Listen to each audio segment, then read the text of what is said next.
Entonces nosotros tenemos dos falsos arriba y para Q tenemos verdadero y falso, ¿no es cierto? Entonces será verdadero en el primer caso y en el tercero y en el cuarto, porque este no P es falso en el tercero, es verdadero en el tercero y en el cuarto, y no me importa el valor de verdad de Q, ¿no es cierto? Entonces, ¿cuántos verdaderos tenemos? 3, ¿no es cierto? El primero, el tercero y el cuarto, justo lo que necesitábamos para poder hacer la operación de unión entre estas dos. ¿Ok? ¿Sí o no? Pero aquí está negado, entonces no. Tampoco es una tautología. Ese tipo de resolución es lo que estamos buscando, chicos. ¿Sí? Y ustedes se ahorran tiempo que no tengan que hacer toda la tabla de verdad. ¿Sí? Vamos con el primer caso. Decimos P entonces Q. ¿Ok? Entonces P entonces Q tenemos verdadero en el primero, en el tercero y en el cuarto caso. ¿Sí? Y tenemos unión igual, ¿no es cierto? Q y no P.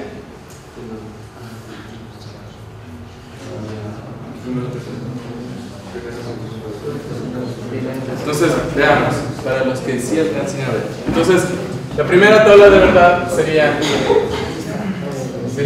P, entonces Q. ¿Sí? Ese es verdadero, verdadero, falso, verdadero, ¿sí? Y luego tenemos Q y no P, que es,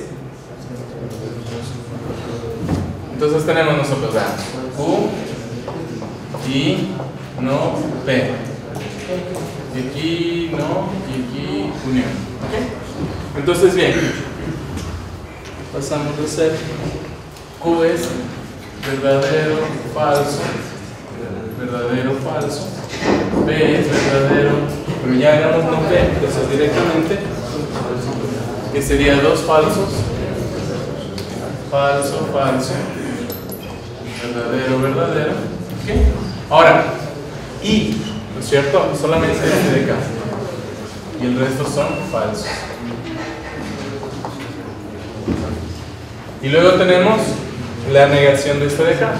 La negación de este, para los que no recuerdan, se hace primero los valores de verdad de cada una de las proposiciones P, Q, la que sea. ¿Ok?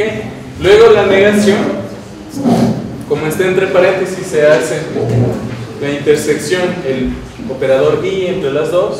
¿Ok? Y luego, antes de hacer esta operación de unión, este O de aquí, hacemos la negación de la operación de acá.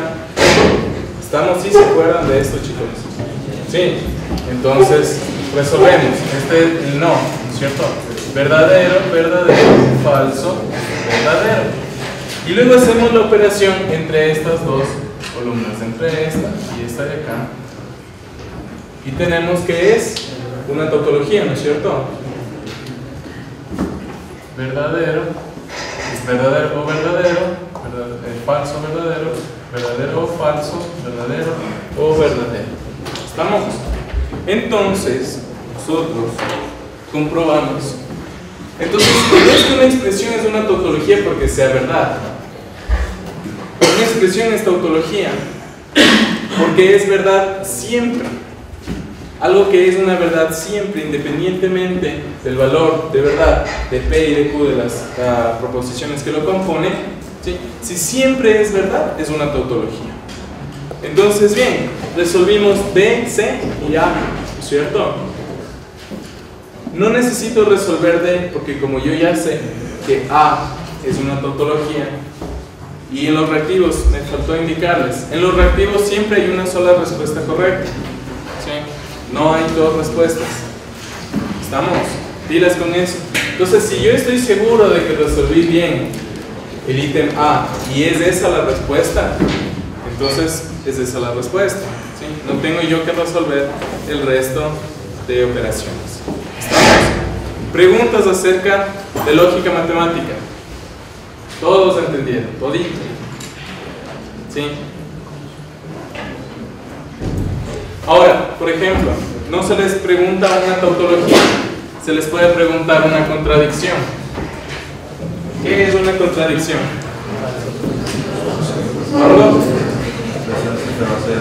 Cuando una expresión siempre es falsa. ¿Estamos? Se les puede preguntar otras cosas. Se les puede preguntar, por ejemplo, ¿cuál de todas estas expresiones tiene un falso en su tabla de verdad?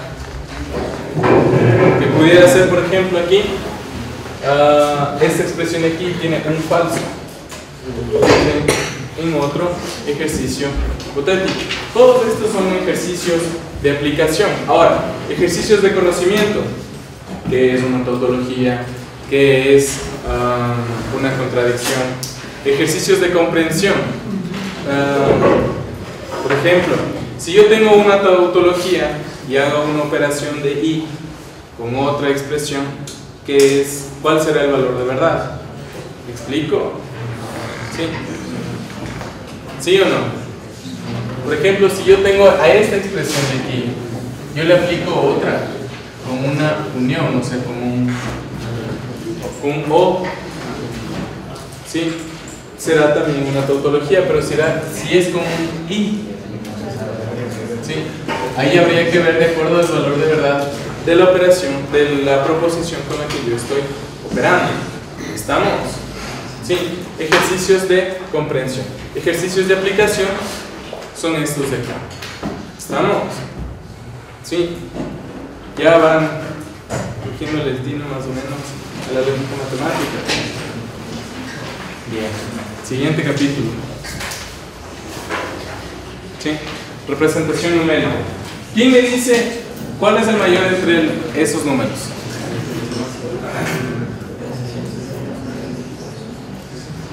¿Sí alcanzan a ver todos? 345 decimal, 500 octal, 160 hexadecimal y 10, 10, 11, 001 en binario. ¿Sí? ¿Quién me dice? ¿Qué tengo que hacer para resolver? Mejor aún. ¿Qué tengo que hacer? Transformar todos a una misma base.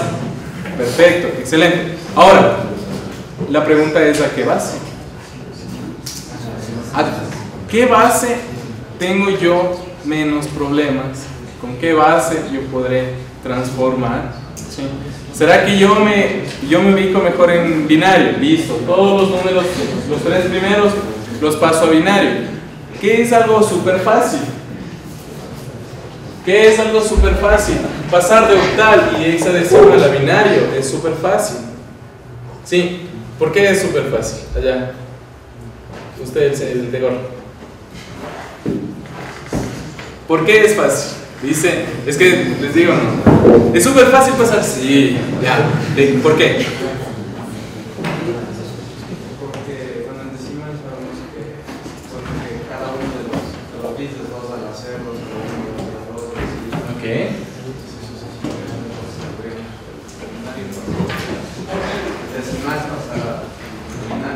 No, yo decía de octal y hexadecimal pasar a binario, es súper fácil. ¿Por qué?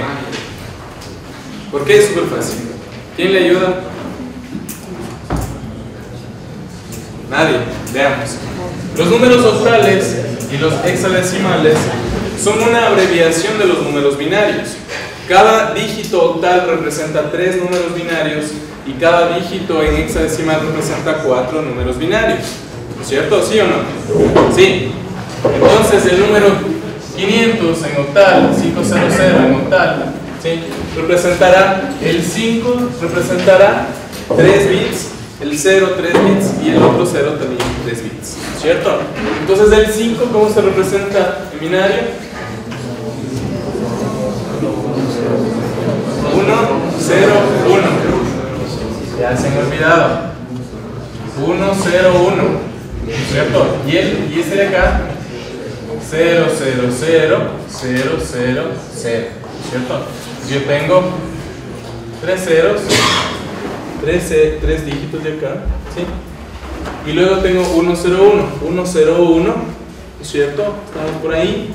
Pero después del 1, 0, 1, porque este también tiene 9 bits, después del 1, 0, 1 ya tengo 6 ceros, 1, 0, 1, y este tiene una cantidad mayor a 0. Entonces este ya no es el mayor, hasta ahora está ganando el 500 en octal. ¿Sí vieron que es más fácil? ¿Por qué es mayor el octal? ¿Por qué es mayor el octal? No, el binario es mayor que el octal. Es mayor que el octal. El octal es 1, 0, 1, 0, 1, 1, 0, 0, 1. ¿Sí? Entonces, este es el número en octal, este es el número en binario. No, este al revés. Este es el número en binario, este es el número en octal. ¿Sí? Entonces se ve, si yo le pongo una continuación del otro, uno al lado del otro, yo veo que ¿cuál de los dos números es mayor? ¿Estamos? ¿Sí? Ahora, el hexadecimal. Cada uno en su cuaderno. ¿Cuál es el resultado? ¿Sí? Sabemos que así como los números octales representan, cada dígito representa 3 bits, los números hexadecimales, cada dígito hexadecimal representa 4 bits. ¿Ok? Entonces yo lo que tengo que hacer es coger 4 bits por cada dígito hexadecimal. Igualmente tendré 4 ceros al final, 0, 0, 0, 0, ¿sí? Para representar el 0. Luego el 6, ¿cómo se representa el 6 en? Con 4 bits será 0, 1, 1, 0. 0, 1, 1, 0, ¿sí? Y luego tengo el 1 en hexadecimal, que será 0, 0, 0, 1, ¿cierto? Yo le puedo escribir solamente el 1 porque los ceros a la izquierda no me representan nada. ¿Ok? ¿Este número es más grande o más pequeño? ¿Es mayor o menor? Ya, levanta la mano el que dice mayor. Ya, levanta la mano el que dice menor. No es por votación, ¿no es cierto? Ya, eso es una sola. ¿Ok? ¿Cuál de los números es mayor? Este. El que estaba ganando era el binario, ¿no es cierto? Entre el binario y el hexadecimal. El hexadecimal, ¿no es cierto? Porque tiene este 1 y una posición más significativa. ¿Sí? Ignoremos los 3 primeros números, pilas chicos. Ignoremos los 3 primeros números, ¿no es cierto? El 1, 0, 1 que tienen en común. Este vale 0, este vale, empieza con el 0, este empieza con el 1, este será un número mayor. ¿Sí? ¿Sí o no, chicos? Sí. Si ustedes quieren, pueden pasar esto a base decimal, que es la que nosotros usamos en el día a día. A pesar de que estudiando ingeniería en sistemas no debería ser así. Pero bien, ahora nos falta analizar el número 345 en decimal. ¿Sí? Ese ya no es tan fácil. Ya no es tan fácil como pasar de octal y hexadecimal a binario. ¿Sí? ¿Cómo pasamos de decimal a binario? Uno solo, alce la mano. Ya no quiero. Hay que dividir para 2 y luego ir viendo el residuo. Hay que dividir para 2. Me demoro años haciendo eso. ¿Pueden hacerlo? ¿Sí? Utilizo la calculadora. Puede ser, muchachos. ¿Sí? Es una herramienta. ¿Sí? Pero, ¿y si no hay calculadoras? Porque en las pruebas no les vamos a dejar usar calculadora. ¿O sí? ¿Sí? ¿No? ¿Alguien sabe? ¿No? Ya, asumimos, los ingenieros trabajamos en las peores condiciones, ¿no es cierto? Entonces asumimos que no tenemos calculadora. ¿Cómo hacemos? ¿Sí? Es que no hay a quién copiar. Esa es la falla. Esa es la falla. Entonces, ahora, lo que nosotros tenemos que ver, por favor, chicos. ¿Sí? Lo que nosotros tenemos que ver es qué representan las posiciones de los números binarios, ¿sí?, en su representación decimal. Por eso es que, no recuerdo quién decía que era usted, ¿sí?, que expresaba cada uno de estos números, ¿sí?, 2 a la tanto números en decimal, ¿no es cierto? Esta representaba 2 a la 0, 2 a la 1, 2 a la 2 y así sucesivamente hasta el 2 a la 3, 4, 5, 6, 7 y 8. ¿Sí? Ok. que al final son números de 9 bits, ¿cierto? Ahora nosotros tenemos que saber cuánto vale cada una de estas cantidades. 2 a la 0 es 1, 2 a la 1 es 2, y 4, 8, cuidado con el que me diga 6, ya, 16, 32, 64, 128 y 256. ¿Sí? Siempre el siguiente número es el doble del anterior, ¿no es cierto? Porque son potencias de 2. ¿Sí? Súper básico, chicos. Ahora, 345. El siguiente número, 2 a la 9, ¿cuánto es? 2 a la 9. 512, ¿no es cierto? Ahora, 512 ya es mayor que 345, entonces va a 0. ¿No va? ¿Sí o no? ¿Sí? 256 es menor que 345, entonces va a 1. Y le restamos 345 menos 256, ¿cuánto es? Los dedos. ¿Le presto los dedos? No. Hacemos así. Paso, muchachos. 256. Sí. Vamos a restar como en la escuelita, ¿no es cierto? ¿Cuánto es la resta? ¿Cuánto? 89. ¿Seguro? 89. Ahora, ¿cómo se representa el 89 en binario? 128 es más grande, entonces va a 0. 64 es menor, entonces va a 1. 89 menos 64. Menos 64. 25. 25, 35. 25. ¿Sí? 25. 32 es menor que 25. No es. 32 entonces va a 0. 16 y va a 1. 25 menos 16. Ya ese sí sabe. 9. Entonces 8 más 1, ¿no es cierto? Y 0 en el. Facilito. Solo que recién transformamos el 345 de decimal a binario. Ahora veamos si este número de acá, 101, 101, y este ya empezó con 0. Entonces, ¿cuál de los números es el más grande? El que parecía el más pequeño, ¿no es cierto?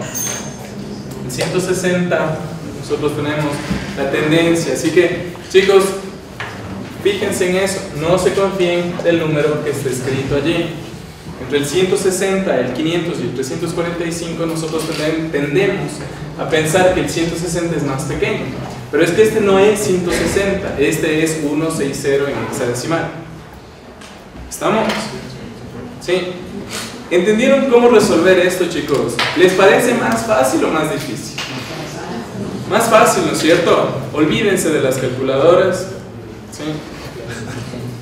Porque no van a tener. Entonces acostúmbrense, ustedes resuelvan estos ejercicios. Ustedes cuando vayan a estudiar, olvídense de la calculadora, la dejan a un ladito nomás para luego comprobar la respuesta, ¿sí? Y ustedes fíjense cuál de las respuestas es más, o sea, cuál de todas es la respuesta correcta, ¿sí? Este tipo de ejercicios se espera tener en la parte de sistemas de numeración. Porque recuerden ustedes que no les vamos a pedir, cambie de base, ¿no es cierto? ¿Por qué no les vamos a pedir cambie de base? Porque las preguntas no son abiertas, son siempre cerradas, de opción múltiple. ¿Sí? Otro ejercicio que pudiera hacer es, por ejemplo, el número 345, ¿cuál es su representación en tal base? Y se les pone las opciones.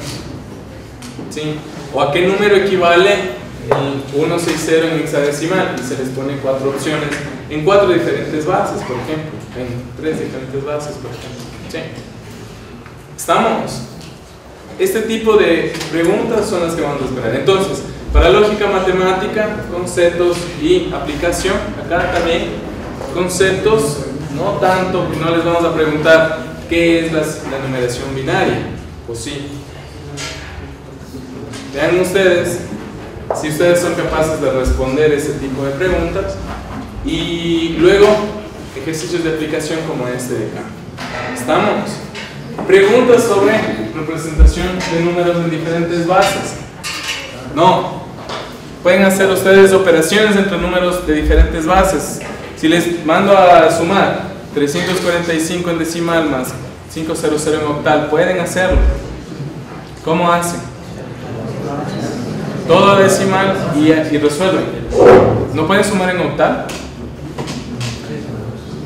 Sí se puede. ¿Cómo se suma en octal? Señor, ¿cómo se suma en octal? Sí. Ya una vez que le convierte en octal, ¿qué pasa cuando yo llevo? Si sumo 8 más 1 en octal, 7 más 2 en octal, pues. Pilas que en numeración octal solamente tengo números hasta el 7, ¿no es cierto? Desde el 0 hasta el 7. ¿Qué pasa si sumo 7 más 1? Escribo el 0 y llevo 1, ¿no es cierto? ¿Por qué no existe el 8? ¿Sí? Igualmente en hexadecimal, operaciones en hexadecimal, ¿cuánto es 9 más 1 en hexadecimal? A. ¿Sí? Ahí tienen ustedes que demorarse un poquito y pensar. ¿Estamos? Porque las operaciones en decimales nosotros hacemos mecánicamente, ¿sí? Las hacemos sin pensar. No hace falta razonar para resolver una operación en decimal. Espero que ustedes me demuestran, me dejan la duda. Ejercítense en esto, chicos. Ejercítense en lógica matemática, ejercítense en representación numérica. Son cosas que no se ven a diario. ¿Estamos? ¿Sí? ¿Preguntas? Finalizo este capítulo. Bien, probabilidad discreta. ¿Sí? Pregunta, ¿por qué se llama probabilidad discreta? ¿Por qué qué? Levante la mano. Tiene valores finitos.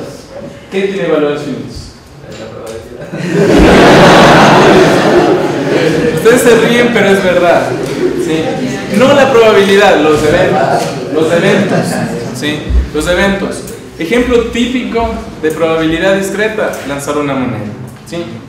Entonces, la moneda tiene solamente dos valores, 1 y 0, cara y cruz. No tengo 0.5, no cae en la mitad la moneda. ¿Sí? Lanzamiento de un dado. No es que cae el dado en el 3.5. ¿Sí? No cae el dado en el 4.7. Son eventos discretos. Los resultados de los eventos, lanzamiento de dado, lanzamiento de moneda, ¿sí? Son eventos discretos porque el resultado solamente tiene valores discretos, ¿sí? Por eso es que se llama probabilidad discreta. ¿Estamos? Sí, ya se acordaron de la probabilidad discreta. Ahora, ¿cuál es la probabilidad que para una moneda que se lanza 6 veces tengan 6 caras? Un doceavo. Facilito, ¿no es cierto? Mal. ¿Por qué? ¿De dónde sacaron el 12? ¿De dónde sacaron el 12? 6 por 2. Pero es que no hay que multiplicar, hay que dividir. Hay que dividir. Entonces, veamos. Ya, yo esperaba que digan eso. Ok. Veamos.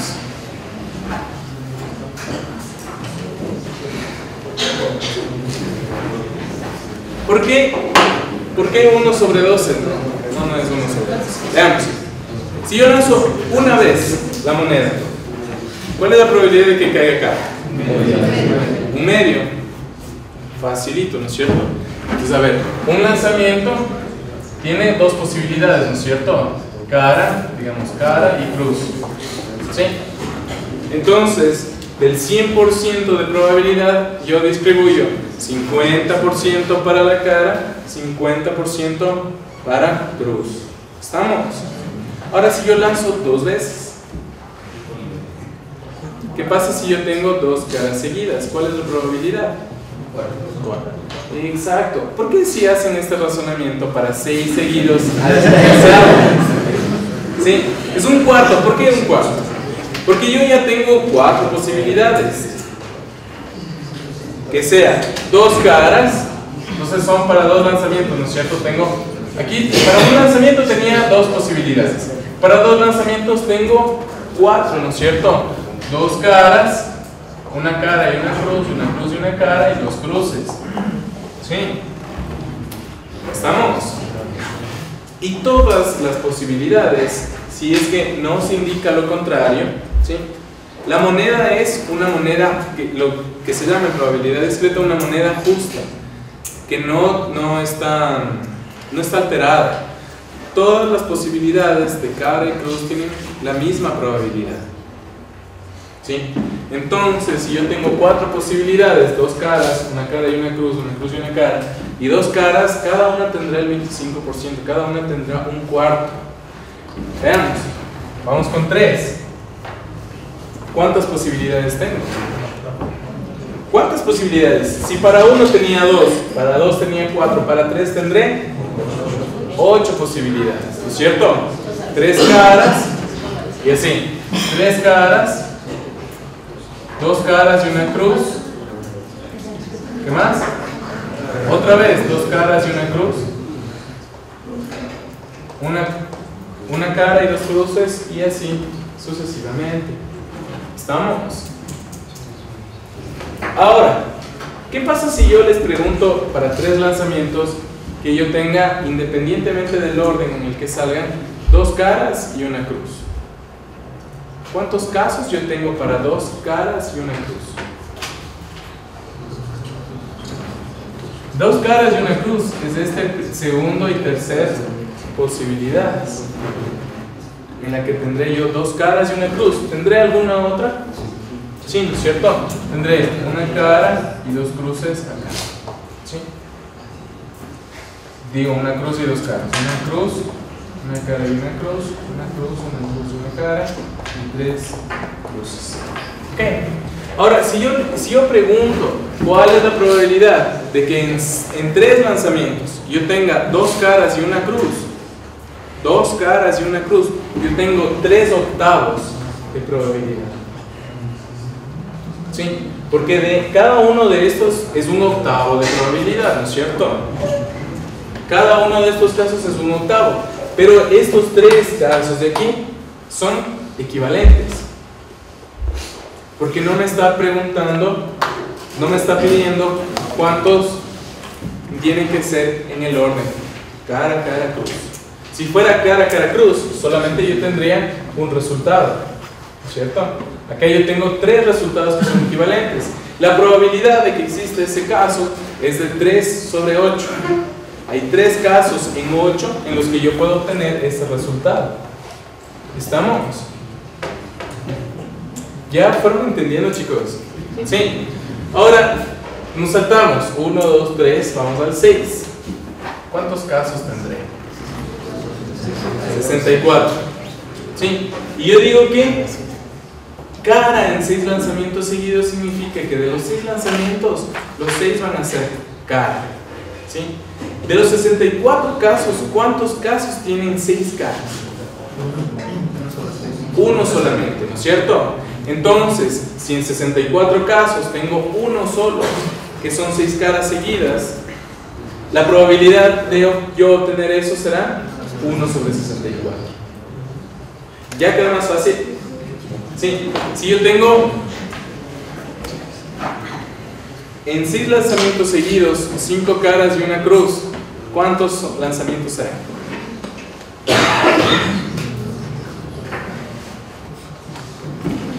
¿Cuántos lanzamientos, chicos? 3. No adivinen, chicos, calculen. Nunca adivinen. Jamás adivinen. ¿Sí? Son ingenieros. En 6 lanzamientos yo tengo que tener 5 caras y una cruz. ¿Cuántos lanzamientos de 64 son? 6. ¿Quién dijo 6? ¿Por qué 6? Porque los 6 casos no se pueden repetir. cambiando la cara por el cruz.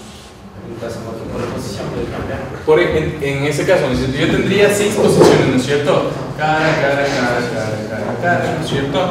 Tengo 6 posiciones.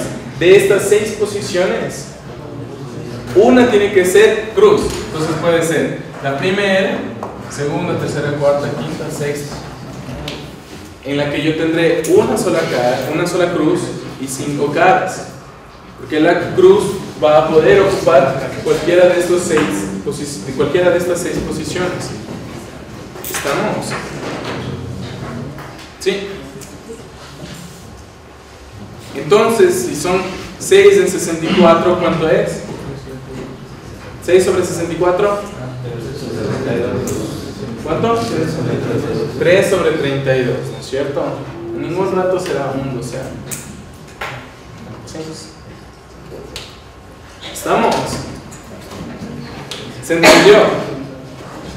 Entonces, bien, sobre probabilidad discreta, esperen ejercicios como el que les decía. ¿Por qué es discreta la probabilidad discreta? ¿Por qué se llama discreta? ¿Sí? Porque trabaja con números discretos, ¿no es cierto? Entonces, como yo tengo 6, por ejemplo, 64 probabilidades, ¿sí? La probabilidad está en casos dentro de esas 64 posibilidades, ¿no es cierto? ¿Sí? Entonces son números discretos. Por eso es que se llama discreto. Entonces, ejercicio de concepto para probabilidad discreta. ¿Por qué se llama discreta la probabilidad discreta? ¿Sí? Y ejercicios de aplicación. La probabilidad discreta, ejercicio de aplicación con monedas, con dados, con combinaciones, por ejemplo. ¿Sí? Básicamente eso. Números de lotería. Por ejemplo, la probabilidad de ganar. Si la lotería tiene 6 números, ¿sí? Y cada número es del 0 al 100, ¿cuál es la probabilidad? ¿Sí? Esos son los ejercicios de probabilidad discreta. ¿Sí? Preguntas sobre probabilidad discreta. No hay preguntas, he entendido a la perfección. ¿Sí? Repasen esto, chicos. Al final yo les dejo mi correo para que cualquiera de estas temáticas que ustedes necesiten refuerzo, quieran bibliografía, yo les puedo dar. ¿Sí? Al final también les doy una bibliografía para todos estos temas. Bien, ahora técnicas de pruebas. Técnicas de prueba, sobre todo con lo que es inducción matemática. ¿Okay? Yo les he puesto un ejercicio sobre conceptos, ¿cierto? Sobre relación de conceptos.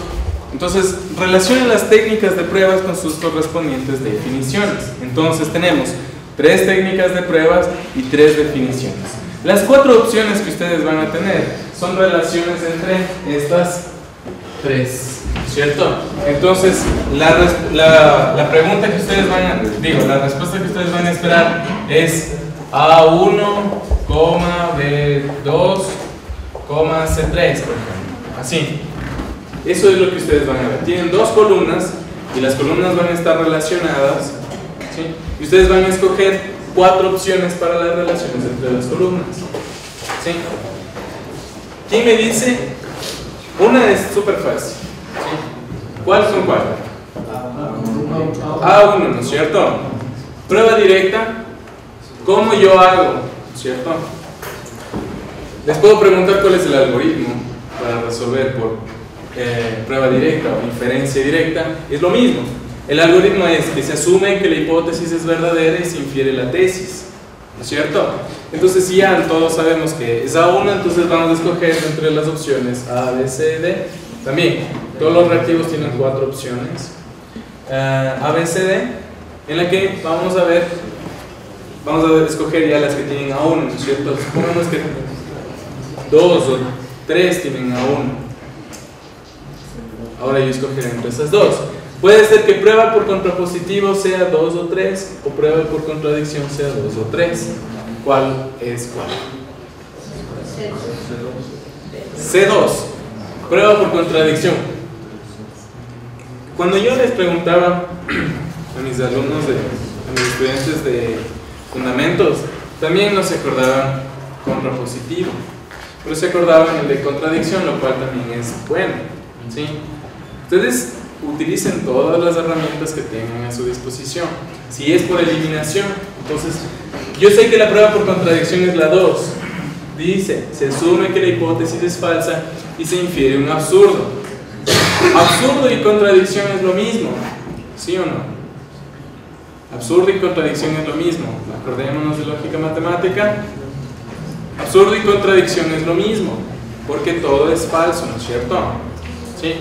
Entonces, la prueba por contradicción, ¿sí? Ya, si cuando ustedes están resolviendo esto, se dan cuenta que contradicción y absurdo son sinónimos, ya se dan la respuesta. Entonces dice, se asume que la hipótesis es falsa, se infiere un absurdo, demostrando que el enunciado inicial es verdadero. Esa es la prueba por contradicción. Pero para quienes no recordaban la prueba por contrapositivo, se asume que la tesis es falsa y se infiere la negación de la hipótesis. Es al revés, desde atrás para adelante, ¿sí? Entonces me indican hipótesis, entonces tesis, yo cojo la tesis, la niego y luego mediante operaciones infiero o llego a la negación de la hipótesis, ¿sí? Si yo puedo hacer eso, puedo hacer al revés, empezar desde la hipótesis verdadera y terminar en la tesis también verdadera. ¿Estamos? Ahora, ¿sí? ¿Se entendió esto de acá? ¿Sí? Los conceptos, ¿ya se acordaron? Ok. En cuestión de técnicas de pruebas, vamos a esperar problemas como este de acá, ¿sí? Que son preguntas de relación de conceptos, ¿sí?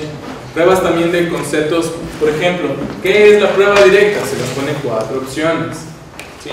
O ¿qué es la prueba por contrapositivo? Eso hubiera estado más difícil, ¿no es cierto? Porque se les dice, ¿qué es la prueba por contrapositivo? Y se les pone esas 3 opciones ya. Ponemos una 4ª opción. ¿Cuál hubieran respondido?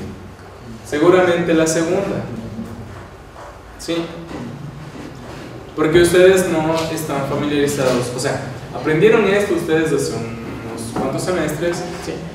Y no está fresco este conocimiento. Entonces por eso revisen, chicos, ¿sí? Repasen fundamentos de computación y todas las otras materias también, ¿ok?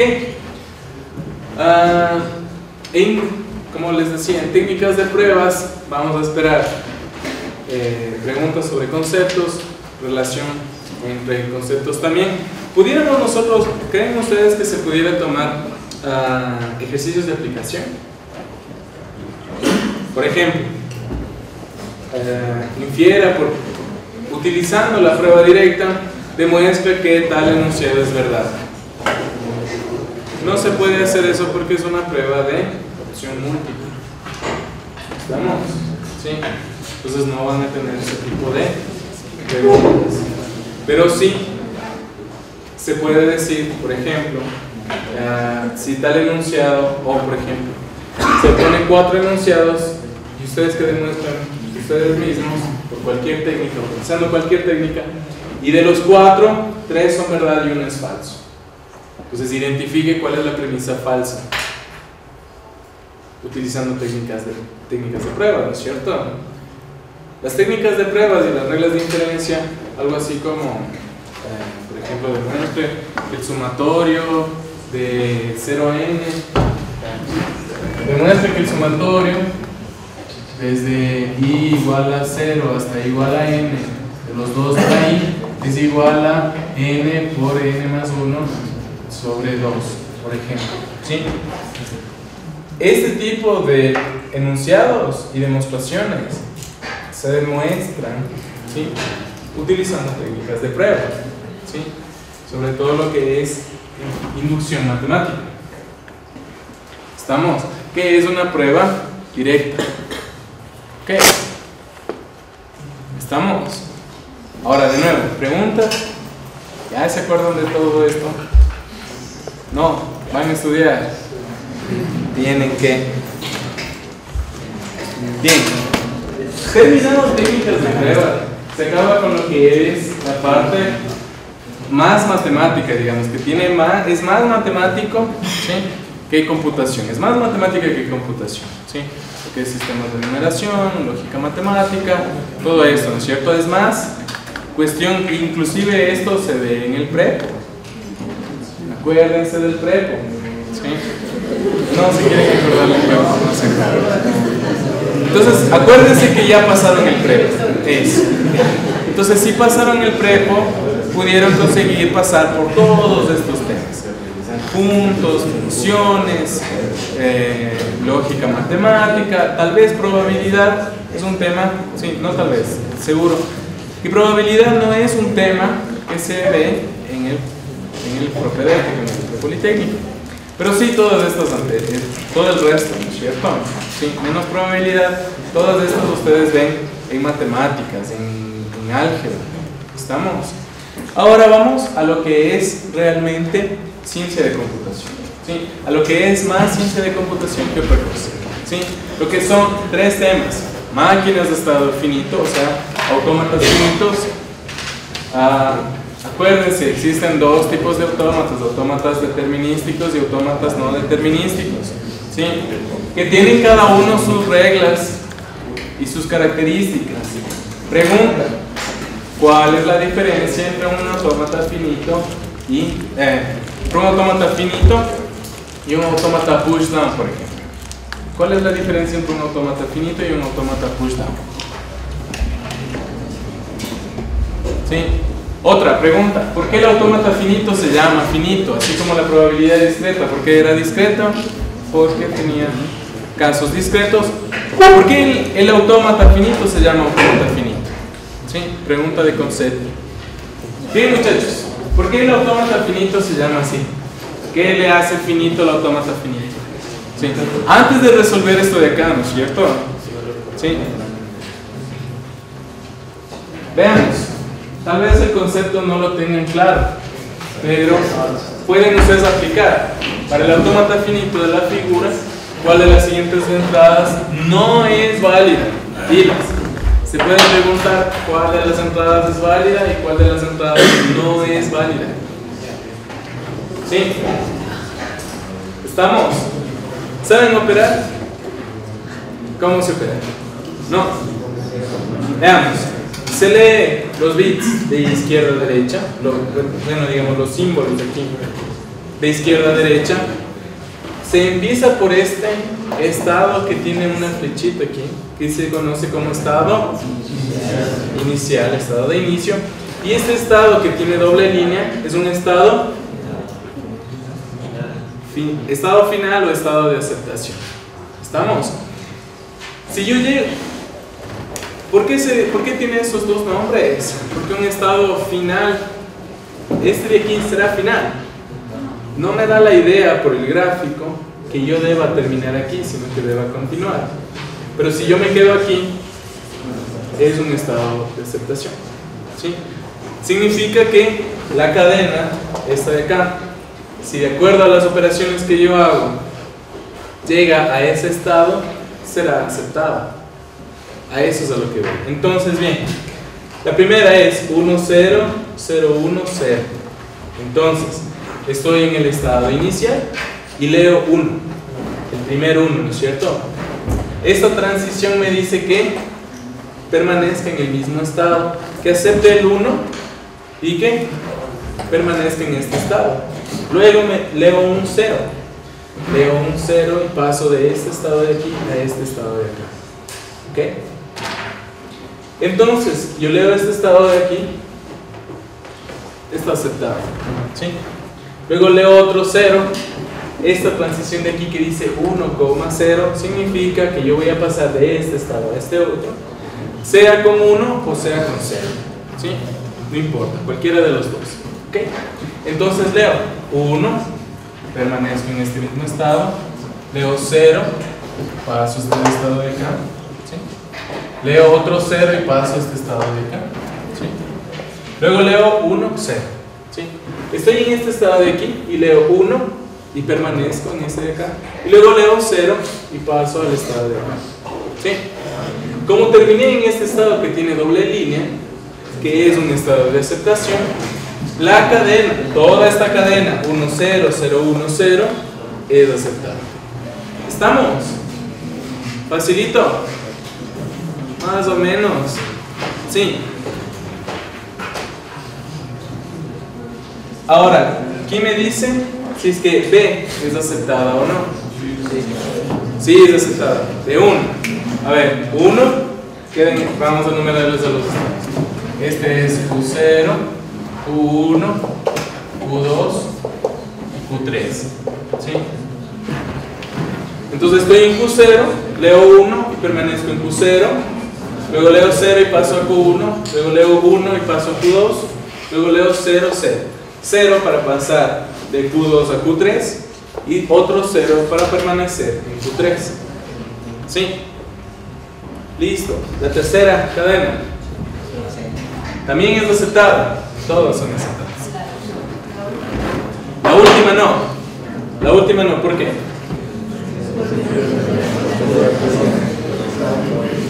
Una sola persona tiene que levantar. ¿Por qué? ¿No? ¿En qué estado termina? En Q2. Entonces tenemos 1 para permanecer en Q0, 0 para pasar a Q1 y 3 unos. El 1, el primer 1 que va a pasar de Q1 a Q2 y los otros 2 unos que van a permanecer en Q2. ¿Cómo termina en un estado que no tiene doble línea, un estado que no es un estado de aceptación? ¿Sí? Porque les pueden también poner aquí, por ejemplo, Q, ACC, por ejemplo, estado de aceptación, por ejemplo. ¿Sí? Depende de la nomenclatura del libro, del autor. Y termina en ese estado Q2 que no es un estado de aceptación y no es aceptada la cadena.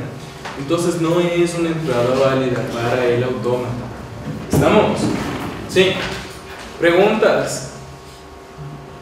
¿Y se acuerdan por qué es un autómata finito? ¿Por qué se llama finito? El autómata finito. ¿Por qué? No. Porque tiene un número finito de estados, ¿sí? Y también porque no tiene memoria. Vamos a ver que los autómatas que sí tienen memoria son el autómata pushdown y la máquina de Turing. ¿Estamos? Esos sí tienen memoria y la memoria es infinita. ¿Sí? Se modela así. Nosotros tenemos que recordar que todos estos autómatas, el autómata finito, el autómata pushdown y la máquina de Turing, son representaciones abstractas, son abstracciones de los computadores. ¿Sí? Ahora, ese de aquí estaba súper fácil. ¿Sí? Este reactivo, esta pregunta estaba súper fácil porque no se utilizaron expresiones regulares. Ahora, ¿cómo se resuelve con expresiones regulares? ¿Sí? Acordémonos de los símbolos de las expresiones regulares. Por ejemplo, este de aquí, el momento en el que tengo yo aquí un lazo y puedo obtener tantos unos como yo quiera, o puedo obtener ningún uno. ¿Sí? La cadena puede empezar con un 1 y ser aceptada, o puede no empezar con un 1 y también ser aceptada, ¿no es cierto? ¿Sí? No es obligatorio el 1. Entonces, la expresión regular para este autómata, ¿sí? Empezará con un 1 que va a tener un exponente que es el asterisco. ¿Sí? Pilas, muchachos, yo he visto un montón de respuestas que le ponen al asterisco como un símbolo para una expresión regular. No se utiliza así. ¿Sí? El asterisco es un exponente. Es un exponente, es una operación que le afecta al 1 y que me dice que el 1 puede aparecer 0 o múltiples veces. 0 o múltiples veces. ¿Sí? Ahora, este 0 de acá es obligatorio. Este 0 de acá es obligatorio. Porque si yo solamente tengo unos, no voy a llegar al estado de aceptación. Entonces el 0 es obligatorio. El 1 es opcional, por eso va con asterisco. El 0 no. El 0 es obligatorio y va escrito así. Si no tiene ningún exponente, ¿Sí? Si no tiene ningún símbolo que le afecta, significa un número cero. Una aparición del número cero, del símbolo cero. ¿Sí? Este cero es obligatorio de acá. Y yo ya llego. Esto de acá puede ser una expresión regular. Todos los números que empiecen con una secuencia de unos y terminen en un cero, o tengan un solo cero, puede ser aceptado. La cadena con solo el número cero ¿es aceptada por este autómata? No. Sí. Sí, ¿por qué? Correcto, porque yo siempre empiezo en el estado Q0, ¿no es cierto? Y si yo leo solamente un número cero, solamente, o sea, toda la cadena es el número cero, nada más. ¿Sí? Yo paso del Q0 al Q1 y llego a un estado de aceptación. Como llego al Q1, estado de aceptación, y termina mi cadena ahí, yo estoy en un estado de aceptación, la cadena es aceptada. ¿Estamos? Entonces, la cadena 0 cumple con esta expresión regular. La cadena 0 cumple con esta expresión regular. La cadena 0 es aceptada, es validada por este autómata finito. ¿Estamos? ¿Sí o no? ¿Sí? Continuamos. Ahora yo tengo unos ceros y luego una secuencia de unos. Entonces continuamos, ¿cierto? Luego tengo este de acá, ¿sí? Y luego 1 o 0, ¿sí? Una línea vertical significa o. Si yo tengo 1 o 0, cualquiera de los dos, ¿sí? Que me va a hacer pasar del estado Q1 al estado Q2, y a continuación tendré, igualmente como el 1 no cambia de estado, puede o no aparecer un asterisco, ¿sí? Y luego yo tengo un 0 que es obligatorio y otro 0 que no es obligatorio, ¿cierto? Entonces yo tendría 0, 0 asterisco, ¿sí? Entonces tenemos 1 asterisco 0, luego 1 o 0, y luego 1 asterisco 0, 0 asterisco, ¿sí? ¿Entendido? Ahora, 0, 0 asterisco se simboliza también como 0 más. El exponente del 0 es el símbolo más. ¿Estamos? El exponente del 0 es el número más. ¿Qué significa que el exponente del 0 sea el más? Que tenga una o varias apariciones. ¿Sí? ¿El asterisco cuántos eran? 0 o varias apariciones. El más es una o varias apariciones. ¿Estamos? Entonces, esta sería la expresión regular completa.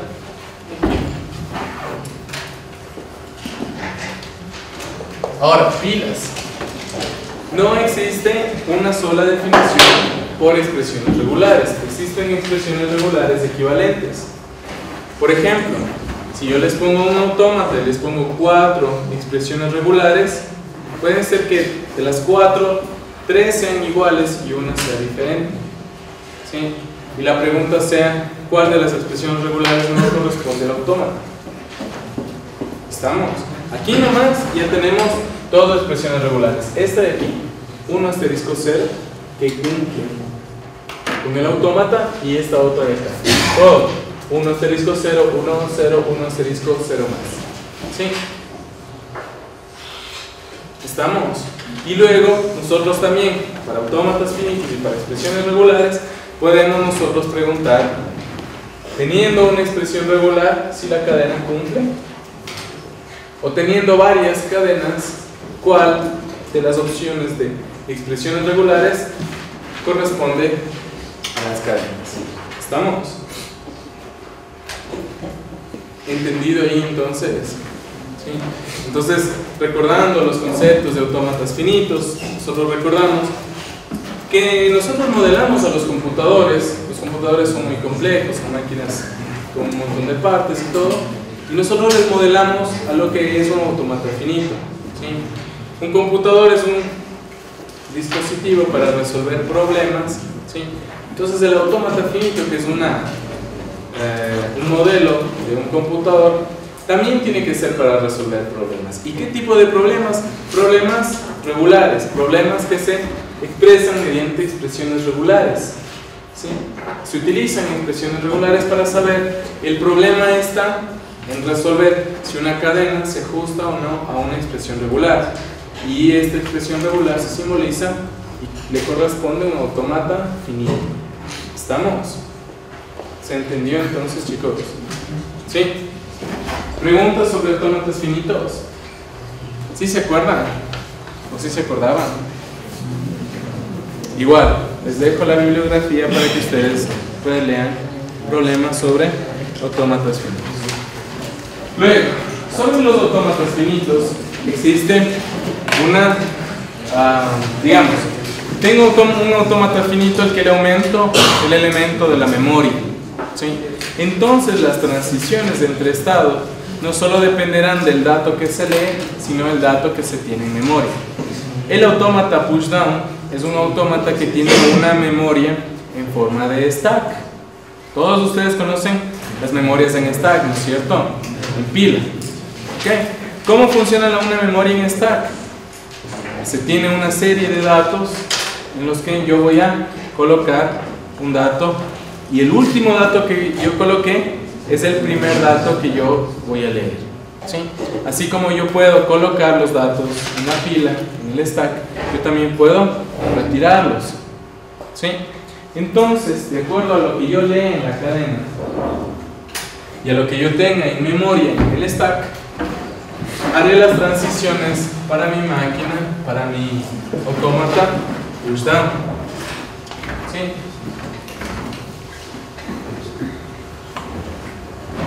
Ahora bien, ¿qué significa ese símbolo de acá? Epsilon. ¿Ya? ¿Qué significa? No. ¿Qué significan estas transiciones? Ya se olvidaron. Y yo me esperaba que se hayan olvidado. No importa si se han olvidado, pero también significa que ustedes ya vieron que simplemente tienen que repasar, no tienen que aprender nada nuevo. ¿Ok? ¿Qué significan las transiciones en las máquinas, en los autómatas pushdown? ¿Sí? En las máquinas de estado finito, en los autómatas finitos, ¿sí? Simplemente las transiciones correspondían a los datos en los que yo leía y pasaba de estado. Ahora, lo que significa aquí es, si alcanzan a leer todos, dice, abre paréntesis, coma, no alcanzan a leer todos. Dice, abre paréntesis, ¿sí? Coma, epsilon, flechita, entonces, paréntesis. ¿Ok? Ahora, ¿qué significa esto? ¿Qué significa esto de acá? ¿Sí? Significa que si yo leo en la cadena, abrir paréntesis, epsilon significa vacío, ¿sí? No es que mi stack deba estar vacío, sino que no hace falta leer lo que yo tenga en el stack, ¿sí? Entonces, dice así, leo el símbolo de abrir paréntesis, leo el símbolo de abrir paréntesis, todos estos leen el símbolo de abrir paréntesis, ¿ok? Y no importa lo que yo tenga en el stack, ¿sí? Voy a colocar, ahí viene el entonces, voy a colocar en el stack, abrir paréntesis, ¿sí? Entonces, para todas estas secuencias, cuando sean pasadas por el autómata de la figura, van a colocar en el stack, abrir paréntesis, ¿sí? Luego todas, después del paréntesis, tienen entero. Luego, ¿qué dice? Si yo leo entero, no importa lo que tenga en el stack, por eso dice epsilon. Y luego dice epsilon. Yo no voy a colocar epsilon en el stack, porque epsilon significa vacío. Entonces yo no coloco nada en el stack, simplemente paso. Ya leí entero, ahora voy a leer este símbolo. Todos tienen más o asterisco, ¿sí? Estoy en este estado, leo, estamos ahora en este estado de acá, ¿no es cierto? Después del más, este lee asterisco, este lee abrir paréntesis, este lee entero y este lee cerrar paréntesis. ¿Cuál de los ¿Cuál de los cuatro no corresponde? Verán que estando en este estado yo solo puedo leer abrir paréntesis o entero. No puedo leer más o asterisco. Entonces ese de acá se elimina. ¿Sí o no? Ese de acá se elimina. ¿Ok? ¿Cuál más se elimina? El D, ¿no es cierto? ¿Por qué no lee cerrar paréntesis? Cerrar paréntesis está acá. ¿Sí? ¿Estamos? Bien. Entonces nosotros tenemos, lo primero que nosotros leemos es abrir paréntesis, luego leemos entero, luego leemos un símbolo más o asterisco, ¿sí? Entonces, estamos en el primer estado, ¿sí? El estado inicial igualmente, puede ser que diga start o inicio o lo que sea, pero es un estado en el que tiene una flechita que no tiene algo atrás, ¿no es cierto? Ese es el estado de inicio, tanto para el autómata, para los tres autómatas, finito, pushdown y máquina de Turing. Entonces nosotros tenemos este estado de inicio, ¿ok? Y leemos, todos leen abrir paréntesis, que también no era obligatorio, ¿no es cierto? Podía leer directo entero, ¿sí? O sea, puede haber una cadena que empiece con entero, no empiece con paréntesis, ¿sí? Y pueda ser leída por el autómata, ¿no es cierto? Entonces tenemos lee entero, se pasa para este estado de acá, y luego lee más o asterisco. ¿Listo? Luego del más o el asterisco, ¿sí? Vemos que las cadenas A y D luego tienen un asterisco después del más. Después del más pasa a este estado de acá. Y luego lee asterisco y ya se pierde, ¿no es cierto? Esta ya no corresponde. Luego esta de acá lee más y luego lee cerrar paréntesis. No hay una transición. Entonces descarto esta y esta de acá. ¿Sí? Recordamos la pregunta, dice, indique cuál de las siguientes entradas es una entrada válida, ¿no es cierto? Entonces igualmente de estas dos de acá, tiene que haber una que sea válida y una que no sea válida, ¿no es cierto? Entonces bien, esta de acá después del por, después del asterisco, ¿sí? Va a leer un abrir paréntesis, ¿no es cierto? Abre paréntesis y luego cierra paréntesis. No corresponde, ¿no es cierto? Ahora está de acá. Después del más, lee un entero. Y luego lee un cierre paréntesis. ¿Qué significa esto de acá? Es la única transición que no tiene epsilon como segundo campo. ¿Qué dice? Acordémonos, ¿qué es lo que nosotros teníamos en el stack? Abrir paréntesis. Porque cuando nosotros cuando leímos abrir paréntesis, ¿qué decía? Tenemos abrir paréntesis, ¿sí? No hace falta leer el stack y colocamos abrir paréntesis en el stack, ¿sí? Colocamos abrir paréntesis en el stack. ¿Estamos? Entonces en el stack nosotros tenemos el símbolo de abrir paréntesis. Ese es el símbolo que está en el stack, ¿sí? Y ahora, ¿qué es lo que hacemos? Tenemos, ¿no? Cerrar paréntesis y tenemos que leer abrir paréntesis en el stack, ¿sí? Este abrir paréntesis de acá. Y luego dice escriba vacío, ¿no es cierto? Entonces yo le voy a borrar. Y nosotros tenemos, además de esto, un símbolo Z0. Entonces tenemos Z0. Encima de este Z0 va el abrir paréntesis. El momento en el que yo le borro, tengo Z0. Z0 significa el fin del stack, el último stack, ¿sí? El último símbolo. Un estado, digamos, un símbolo de control. Entonces, cuando yo cierro el paréntesis de aquí, ¿sí? Estoy en este estado, todavía permanezco en este estado, y luego digo, leo epsilon en la entrada, ¿sí? No leo nada en la entrada y tengo Z0 en el stack y escribo epsilon en el stack y paso al estado de aceptación, ¿sí? ¿Por qué yo hago esto? ¿Por qué yo tendré esta transición de aquí? Para mantener balanceados los paréntesis, ¿sí? Para que cada vez que yo abra un paréntesis también lo cierre. ¿Estamos? ¿Sí o no? Preguntas. ¿Se entendió los autómatas pushdown? Sí. Entonces, ejercicios sobre autómatas finitos. El autómata pushdown, ¿por qué se llama pushdown? Por el stack, ¿no es cierto? Porque push es la operación de colocar el dato en el stack, ¿no es cierto? Sí. Entonces, ¿qué preguntas ustedes van a esperar sobre autómatas pushdown? ¿Sí? Preguntas en las que dan conceptos de autómatas pushdown, aunque eso es un poco más difícil, ¿sí? Pero sí preguntas en lo que es reconocimiento de cadenas, ¿sí? Se les da un alfabeto. Los autómatas tienen un alfabeto que es el conjunto que tiene todos los símbolos de los autómatas. En el caso anterior eran símbolo unos y ceros. Acá los símbolos son abrir y cerrar paréntesis, entero, asterisco y suma, ¿no es cierto? Y más.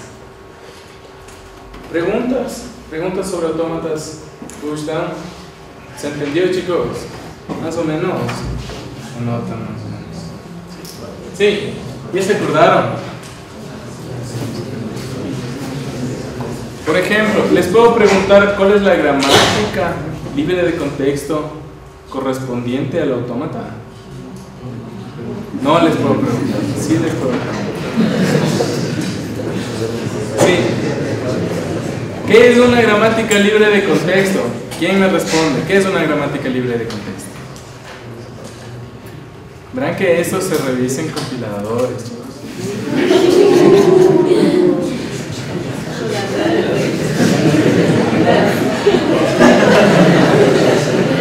Les hago repetir conmigo, compiladores. Bien. Ahora, pilas, chicos, por favor. ¿Sí? ¿Cómo se hace una gramática libre de contexto? En 3 minutos les voy a enseñar. Bien. Una gramática libre de contexto es relacionar estos símbolos que se llaman símbolos terminales, porque son los que están escritos en la cadena, con símbolos que engloban a los símbolos terminales. Por ejemplo, yo tengo un símbolo que yo le voy a llamar un símbolo S, espero que alcancen a leer todos, ¿sí? En el que yo tengo entero más entero, ¿sí? ¿Sí? Mientras que yo tengo un símbolo, otro símbolo, un símbolo P, en el que yo tengo el símbolo S entre paréntesis. ¿Sí o no? Sí. Entonces, ¿qué es lo que sí se entiende? S, esto se llama producción, S puede ser reemplazado por entero más entero, ¿cierto? Este símbolo S puede también estar englobado por paréntesis. ¿Estamos? Entonces, este paréntesis me indica que las operaciones entero más entero o entero por entero tienen que estar entre paréntesis. ¿Sí o no? Sí. Ahora, el conjunto, esto es una producción. El colocar un símbolo no terminal equivaliendo a secuencias de símbolos terminales o no terminales, ¿sí? Como este de acá. Todo esto de aquí es una gramática libre de contexto. ¿Sí? ¿Ya? Ahora ya saben lo que son las gramáticas libres de contexto. ¿Sí? Ahora, ¿qué les parece? Que yo no solamente puedo tener más o asterisco. O sea, no solamente puedo tener más, sino que también puedo tener asterisco. Entonces yo tengo un símbolo OP, por ejemplo, que puede ser más o asterisco. Y aquí yo simbolizo aquí entero, OP, entero. ¿Sí? ¿Estamos? Entonces, recordamos, ¿qué es una producción? Es una equivalencia entre un símbolo no terminal y símbolos terminales y no terminales. ¿Sí? ¿Qué es un símbolo terminal? El símbolo que va a estar escrito en la cadena. Y los símbolos no terminales son los que los engloban. Todo esto, estas 3 líneas de aquí, es una gramática libre de contexto. ¿Sí? Clase Flash sobre gramáticas libres de contexto. De nuevo, al final de la clase, ya mismo, ¿sí? Les doy la bibliografía sobre este tema. ¿Estamos? ¿Sí? Bien. Último tema. Máquinas de Turing. Ahora, las máquinas de Turing son más complejas, son representaciones de computadoras más complejas que los autómatas finitos, que los autómatas pushdown, ¿sí? ¿Y cómo funciona? Una máquina de Turing tiene un autómata que está simbolizado aquí, y aparte de eso tiene una cinta donde lee una entrada, ¿sí? Esa cinta tiene una cabeza de lectura, ¿sí? ¿Sí se acuerdan de las máquinas de Turing? Esa cinta, donde está escrita la cadena que va a aceptar o a rechazar, ¿sí? Tiene una cabeza de lectura. Esa cabeza de lectura puede moverse hacia la izquierda, hacia la derecha o hacia la izquierda, ¿no es cierto? Entonces, las transiciones que nosotros tenemos aquí, ¿sí? Se leen de la siguiente manera. El primer símbolo es el símbolo que yo voy a leer de la cadena, ¿sí? El segundo símbolo es el que yo voy a escribir en la cinta, reemplazando al símbolo que está, ¿sí? Y el tercero, que siempre es una R o una L, ¿sí? Me va a indicar si me voy a mover hacia la derecha o hacia la izquierda, right o left, ¿cierto? ¿Sí o no? ¿Se entendió? Entonces, ¿ya se acordaron lo que son las máquinas de Turing?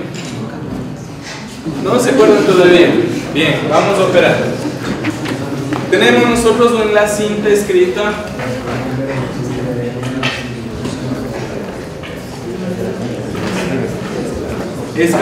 estas secuencias: A, A, B, B, B, A, B, B, A, y B, B, B, A. ¿Sí? Nosotros, sin necesidad de escribir la cinta, debemos estar en capacidad de ver si estas secuencias son o no aceptadas por la máquina de Turing. ¿Sí? ¿Quién me dice cuál de las secuencias es aceptada? ¿Sí? Dicen, no, para la máquina de Turing indique cuál de las siguientes entradas termina en el estado HA. ¿Qué significa? Que vamos a empezar en el estado inicial, Q0, y vamos a terminar en el estado QA, HA. ¿Sí? Tenemos que pasar por estos estados P, Q, S, P, Q, R, S y T, ¿cierto? Dependiendo de cuál sea la lectura, yo voy a pasar de un estado al otro, ¿sí? Pero quiero saber cuál de las entradas me lleva del estado Q0 al estado HA. ¿No? Veamos. Estamos en Q0, ¿no es cierto? ¿Qué significa este delta de aquí? Este triángulo. Ni lee ni escribe nada, es similar al epsilon, ¿sí? Entonces, dependiendo de la literatura, dependiendo del autor que ustedes lean, este símbolo significa vacío, significa que en la cinta está vacío, ¿sí? Significa que en la cinta está vacío. Puede ser este triángulo, puede ser epsilon, puede ser una B mayúscula, ¿sí? Entonces, significa que no leo nada, paso hacia la derecha, ¿sí? Y voy al estado P. Luego leo una A, por ejemplo. Leo A y escribo A y me muevo hacia la derecha, ¿no es cierto? Listo. Leo otra A, leo una tercera A y luego leo una B, me lleva a ese B. ¿Qué es lo que pasa en el estado R? Que no hace falta yo leer. De hecho, lo que hace falta es leer nada. Significa que después de leer un símbolo, después de leer que yo estoy en el estado R, tiene que ser ese el último símbolo de la cadena. El siguiente símbolo tiene que ser un símbolo vacío para yo poder pasar del estado R al estado HA. Y la primera, A, B, es la respuesta. ¿Ok? Anoten ustedes y verifiquen que las tres otras respuestas son falsas. ¿Sí? Sigan ustedes solamente con la vista, ¿sí? Y comprueben ustedes que las otras tres respuestas son falsas. ¿Sí? Ahora, ¿qué se toma como, como preguntas para las máquinas de Turing? Partes de las máquinas de Turing, concepto de la máquina de Turing, eso en la parte teórica. Ya en la parte de aplicación, ¿sí? Chicos, por favor, ya vamos a terminar la clase. ¿Sí? En cuestión de máquinas de Turing se les puede tomar conceptos, como les digo, ¿sí? Aplicación en ejercicios sobre máquinas de Turing, no construcción de máquinas de Turing, porque eso sería mucho tiempo y les repito, no existen preguntas abiertas para los reactivos, para la acreditación, ¿sí? Sino que se tiene preguntas de opción múltiple. ¿Estamos? Preguntas, ¿sí? Sí puedo hacerle de ese mismo la B. ¿Sabes si me parece que sí? La B también. Veamos. Dice B, ¿no es cierto? Empieza B, y luego otra B, y luego una A, y luego una B. ¿Sí o no? ¿Sí? La D también. La C. Tampoco. La A y la B. ¿Sí? ¿Sí o no? Sí. Escriban, chicos. Escriban. Hagan esto por escrito. ¿Sí? Escriban la cinta. ¿Sí? Sí, en verdad están dos respuestas correctas aquí. Sí, las dos entradas son aceptadas. ¿Sí? ¿Estamos? ¿Sí? Entonces ejercítense. Estos dos libros les van a ayudar un montón para toda la temática de fundamentos de computación. El libro Matemáticas Discretas y sus aplicaciones de Kenneth Rosen y Introducción a lenguajes y la teoría de computación de John Martin. ¿Sí? Son excelentes libros y cubren toda la temática. Creo que solamente no cubren el primer capítulo, que es funciones y conjuntos. ¿Sí? Eso es todo, chicos.